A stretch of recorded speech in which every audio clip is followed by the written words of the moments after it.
નમસ્કાર. શિક્ષકની નોકરી માટે ફોર્મ ભર્યા પછી એક કહી શકાય કે એક મોટો પહાડ ચડવાનો બાકી હોય છે અને એ છે અનુસૂચિત જનજાતિ એટલે કે એસટી સર્ટિફિકેટનું વેરિફિકેશન. હા, બિલકુલ. કયા કાગળિયા જોઈએ, કોની સહી કરાવી, કયો પુરાવો સૌથી મજબૂત ગણાય, આ એવી ગૂંચવણ છે જેમાં ઘણા ઉમેદવારો અટવાઈ જાય છે. પણ આજે આપણે આ આખી પ્રક્રિયાને એકદમ સરળ બનાવવાના છીએ. બિલકુલ. આપણી પાસે હિરાલભાઈએ તૈયાર કરેલી દસ્તાવેજોની એક સરસ યાદી છે. આજે આપણે આ યાદીનો ઉપયોગ સમજો કે એક નકશા તરીકે કરીશું. પણ આપણે માત્ર એ નહીં જોઈએ કે કયા દસ્તાવેજો જોઈએ. આપણે એ સમજીશું કે ચકાસણી કરનાર સમિતિ શું વિચારે છે. તેમની નજરે કયો દસ્તાવેજ સોના જેવો છે અને ક્યાં નાની ભૂલ પણ ભારે પડી શકે છે. આ તો ખૂબ જ રસપ્રદ દૃષ્ટિકોણ છે. એટલે કે આપણે અરજદાર તરીકે નહીં પણ એક વકીલની જેમ વિચારીશું. તમારો જાતિનો દાવો એ તમારો કેસ છે અને આ બધા દસ્તાવેજો એ તમારા પુરાવા છે. બરાબર. તો ચલો આજે એ સમજીએ કે સમિતિ સમક્ષ એક મજબૂત, ભૂલરહિત અને પાણીચુસ્ત કેસ કેવી રીતે રજૂ કરો જેથી સફળતા નિશ્ચિત બને. શરૂઆત ક્યાંથી કરીશું? શરૂઆત કરીશું પાયાના પુરાવાથી. એવા દસ્તાવેજો જે એ સાબિત કરે છે કે તમે કોણ છો. યાદી મુજબ આમાં આવે છે તમારું પોતાનું એસટી જાતિનું પ્રમાણપત્ર, અરજી ફોર્મ અને આધાર કાર્ડ, જન્મનો દાખલો કે શાળા છોડ્યાનું પ્રમાણપત્ર એટલે કે એલસી જેવા ઓળખના પુરાવા. મોટાભાગના લોકોને લાગે છે કે આ તો માત્ર ફોર્માલિટી છે. પણ એવું નથી, ખરું ને? બિલકુલ નથી. કારણ કે આ દસ્તાવેજો માત્ર તમારું નામ અને સરનામું નથી બતાવતા. તે તમારા કેસની વાર્તાનો કહી શકાય કે પહેલો અધ્યાય લખે છે. જેમ કે આધાર કાર્ડ તમારી બાયોમેટ્રિક ઓળખ છે.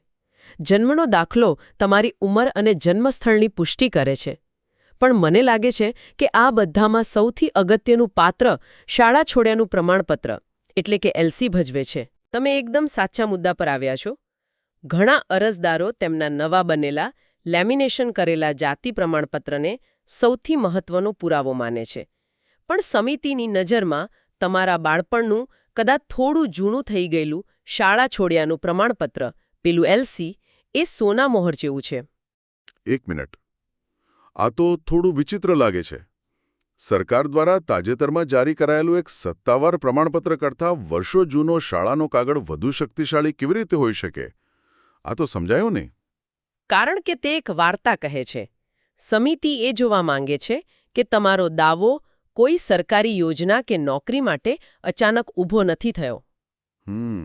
એલસી એ વાતનો પુરાવો છે કે તમારી જાતિની ઓળખ દાયકાઓથી તમારા શૈક્ષણિક રેકોર્ડનો એક અભિન્ન ભાગ રહી છે.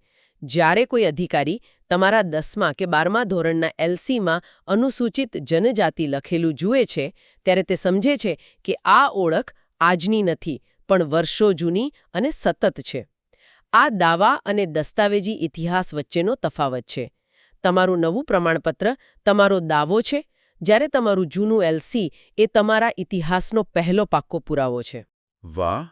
આ તો આખી વાતને જોવાનો દૃષ્ટિકોણ જ બદલી નાખે છે. એટલે કે આ શરૂઆતના દસ્તાવેજો એ સ્થાપિત કરે છે કે આ વ્યક્તિ કોણ છે. પણ સમિતિનો આગલો પ્રશ્ન એ જ હશે કે શું આ ઓળખ તેમના પરિવારના ઇતિહાસનો પણ ભાગ છે?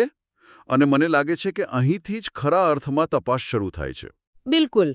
અને અહીં જ મોટાભાગના અરજદારો ગૂંચવાય છે. યાદીનો બીજો અને સૌથી નિર્ણાયક ભાગ છે વંશાવળીના પુરાવા. આમાં મુખ્ય છે પિતાનું એસટી જાતિનું પ્રમાણપત્ર અને કુટુંબની વંશાવળી. અહીં સમિતિ એ જોવા માંગે છે કે તમારી જાતિની કડીઓ તમારા માતા-પિતા અને વડવાઓ સાથે જોડાયેલી છે કે નહીં. ઠીક છે, પિતાનું એસટી પ્રમાણપત્ર તો સીધો પુરાવો છે. જો એ હોય તો કેસ ઘણો મજબૂત બની જાય. પણ ચાલો એક વાસ્તવિક પરિસ્થિતિની કલ્પના કરીએ. એક અરજદાર છે જેના પિતાએ ક્યારેય પોતાનું જાતિ પ્રમાણપત્ર કઢાવ્યું જ નથી અને કદાચ તેમના દાદા તો ક્યારેય શાળાએ પણ નથી ગયા. હવે એ અરજદાર શું કરે? શું તેમનો કેસ અહીં જ નબળો પડી જાય? આ એક ઉત્તમ પ્રશ્ન છે અને લાખો લોકોની વાસ્તવિકતા છે. અને અહીં જ હિરાલભાઈની યાદીની સ્પષ્ટતા કામ આવે છે. યાદી સ્પષ્ટ કહે છે કે જો પિતાનું પ્રમાણપત્ર ન હોય તો ચિંતા કરવાની જરૂર નથી. તમારો કેસ નબળો નથી પડતો. તમારે માત્ર અલગ પ્રકારના પુરાવા રજૂ કરવા પડશે. સમિતિ હવે તમારા પરિવારના બીજા સભ્યોના દસ્તાવેજો તરફ જોશે. તમારા કાકા, મોટા બાપા, ફોઈ કે પછી દાદા. એટલે કે પરિવારના બીજા લોહીના સંબંધના સભ્યોના દસ્તાવેજો પણ એટલા જ માન્ય ગણાય. હા, પણ એ દસ્તાવેજો કયા છે તે મહત્વનું છે. અહીં શાળાના રેકોર્ડ્સ ફરીથી હીરો બનીને આવે છે. કદાચ તમારા દાદા શાળાએ નથી ગયા, પણ તમારા કાકા તો ગયા હશે. બરાબર. તેમના એલસીમાં શું જાતિ લખેલી છે. આ ઉપરાંત તલાટી કે ગ્રામ પંચાયતના જૂના રેકોર્ડ્સ, જેમ કે જન્મ મરણના દાખલા અથવા જૂના જમીનના દસ્તાવેજો, પેલું 712ના ઉતારા, જેમાં ક્યાંક જાતિનો ઉલ્લેખ હોય, આ બધા દસ્તાવેજો મળીને એક વંશવૃક્ષ બનાવે છે, જે માત્ર નામોનું નથી પણ જાતિની ઓળખનું વંશવૃક્ષ છે. તે સાબિત કરે છે કે આ ઓળખ પેઢીઓથી તમારા પરિવાર સાથે જોડાયેલી છે. એટલે કે જો તમારી પાસે એક મજબૂત પુરાવો જેમ કે પિતાનું પ્રમાણપત્ર ન હોય તો તમારે નાના પણ અનેક પુરાવાઓને ભેળા કરીને એક મજબૂત સાંકળ બનાવવી પડે છે. આ તો એક જાસૂસ જેવું કામ થયું. તમે બરાબર સમજ્યા. અને આ જાસૂસીમાં એક ભૂલ જે મોટાભાગના લોકો કરે છે તે છે નામની જોડણીમાં તફાવત. મને એક કિસ્સો યાદ છે. એક અરજદારના પિતાનું નામ શાળાના એલસીમાં રમેશભાઈ જી વસાવા હતું, જ્યારે જમીનના રેકોર્ડમાં રમેશચંદ્ર જીણાભાઈ વસાવા હતું. ઓહ! સમિતિએ તરત જ પ્રશ્ન ઉઠાવ્યો કે આ બંને એક જ વ્યક્તિ છે તેનો શું પુરાવો? નાની લાગતી આ ભૂલને કારણે તેમને એફિડેવિટ કરાવવા અને બીજા પુરાવા શોધવા માટે મહિનાઓ સુધી ધક્કા ખાવા પડ્યા હતા. આ તો ખૂબ જ મહત્વની ચેતવણી છે. એટલે કે બધા જ દસ્તાવેજોમાં નામ, અટક અને પિતાનું નામ એક સરખું હોવું અત્યંત જરૂરી છે. યાદીમાં રેશન કાર્ડ અને નિવાસના પુરાવાનો પણ ઉલ્લેખ છે. તેમની ભૂમિકા આ કેસમાં શું છે? શું તે મુખ્ય પુરાવા છે કે સહાયક? તે સહાયક પુરાવા છે, પણ તેમની ભૂમિકા મહત્વની છે. રેશન કાર્ડ તમારા કુટુંબની સત્તાવાર વ્યાખ્યા આપે છે. તેમાં તમારું નામ તમારા પિતાના નામ હેઠળ હોય, જે પિતા-પુત્રના સંબંધને સમર્થન આપે છે. અચ્છા. તે તમારી વંશાવળીને એક સરકારી દસ્તાવેજનું બળ આપે છે. અને નિવાસનો પુરાવો, જેમ કે લાઇટ બિલ કે ડોમિસાઇલ સર્ટિફિકેટ, એ સાબિત કરે છે કે તમે જે વિસ્તારના રહેવાસી છો તે વિસ્તાર સરકારના નોટિફિકેશન મુજબ આદિવાસી વિસ્તાર તરીકે જાહેર થયેલો છે તે નહીં. અમુક જાતિઓ ચોક્કસ ભૌગોલિક વિસ્તાર સાથે સંકળાયેલી હોય છે, ત્યારે આ પુરાવો નિર્ણાયક બની શકે છે. સમજાયું. તો આપણે મુખ્ય પુરાવાઓની વાત કરી, જે તમે કોણ છો અને તમારો વારસો શું છે તે સાબિત કરે છે. હવે એ નાની પણ મહત્વની બાબતો પર આવીએ જે આખા કેસને વ્યવસ્થિત રીતે રજૂ કરવા માટે જરૂરી છે. યાદીમાં સ્વપ્રમાણિત નકલો, પાસપોર્ટ સાઇઝના ફોટા અને વાલીની સહી જેવી બાબતોનો ઉલ્લેખ છે. આ બધું શા માટે આટલું જરૂરી છે? કારણ કે એક મજબૂત કેસ માત્ર સારા પુરાવા પર નહીં, પણ તેની યોગ્ય રજૂઆત પર પણ નિર્ભર કરે છે. આ બધી વહીવટી જરૂરિયાતો છે, પણ તેને અવગણવાથી તમારો કેસ શરૂ થતાં પહેલાં જ અટકી શકે છે. જ્યારે તમે કોઈ ઝેરોક્સ પર સ્વપ્રમાણિત એટલે કે સેલ્ફ અટેસ્ટેડ લખીને સહી કરો છો, ત્યારે તમે કાયદેસર રીતે કહી રહ્યા છો કે આ નકલ અસલ જેવી જ છે અને હું તેની જવાબદારી લઉં છું. આનાથી અધિકારીઓનો સમય બચે છે અને પ્રક્રિયા ઝડપી બને છે. અને ફોટોગ્રાફ્સનું શું? તે તો માત્ર ઓળખ માટે જ હશે ને? મુખ્યત્વે ઓળખ માટે, પણ તે રેકોર્ડનો પણ એક ભાગ છે. તમારા અરજી ફોર્મથી લઈને તમારા અંતિમ પ્રમાણપત્ર સુધી તમારો ચહેરો તમારી ફાઇલ સાથે જોડાયેલો રહે છે. 4-6 ફોટા સાથે રાખવાની સલાહ એટલા માટે છે કે અલગ-અલગ ફોર્મ અને રેકોર્ડ માટે જરૂર પડી શકે. હવે વાત કરીએ એફિડેવિટ એટલે કે સોગંદનામાની. યાદીમાં સ્પષ્ટ લખ્યું છે કે જ્યારે માંગવામાં આવે ત્યારે જ. આને લઈને લોકોમાં ખૂબ ગેરસમજ હોય છે. હા, ઘણા લોકો માની લે છે કે એફિડેવિટ તો કરાવવું જ પડશે અને પહેલેથી જ વકીલ પાસે દોડી જાય છે. તો સ્પષ્ટતા કરો કે તેની જરૂર ક્યારે પડે છે? એફિડેવિટ એ તમારું ટ્રમ્પ કાર્ડ છે, જેનો ઉપયોગ ત્યારે જ કરવાનો જ્યારે કોઈ બીજો રસ્તો ન હોય. તેની જરૂર ત્યારે પડે જ્યારે તમારા દસ્તાવેજોમાં કોઈ વિસંગતતા હોય. જેમ પેલો નામવાળો કિસ્સો. બરાબર. જેમ મેં પહેલા નામની જોડણીનો કિસ્સો કહ્યો તેવા સંજોગોમાં. અથવા ધારો કે તમારા જન્મના દાખલામાં અને એલસીમાં જન્મ તારીખ અલગ-અલગ છે, અથવા કોઈ એવી માહિતી છે જેનો તમારી પાસે કોઈ લેખિત પુરાવો જ નથી. ત્યારે સમિતિ તમને એક નોટરી કે મેજિસ્ટ્રેટ સમક્ષ સોગંદ પર એ માહિતીની સત્યતા જાહેર કરવા માટે કહી શકે છે. અરજદારોએ એવું માનીને ચાલવાની જરૂર નથી કે તેમને એફિડેવિટ કરાવવું જ પડશે. તે એક અપવાદ છે, નિયમ નથી. આ સ્પષ્ટતા ખરેખર હજારો રૂપિયા અને અનાવશ્યક તણાવ બચાવી શકે છે. તો આપણે પુરાવા ભેગા કરી લીધા, તેને વ્યવસ્થિત ગોઠવી પણ દીધા.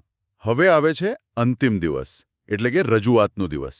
યાદીના અંતમાં કેટલીક વ્યવહારુ સલાહ છે જે અનુભવનો નિચોડ લાગે છે.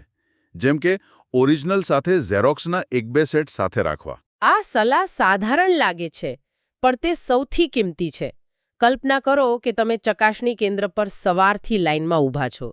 કલાકો પછી તમારો નંબર આવે છે.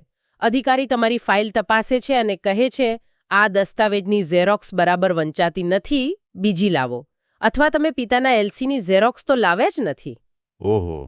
તે સમયે જે માનસિક તણાવ ઊભો થાય છે અને ઝેરોક્સની દુકાન શોધવા માટે જે દોડધામ કરવી પડે છે, તે આખી મહેનત પર પાણી ફેરવી શકે છે. સાચી વાત છે.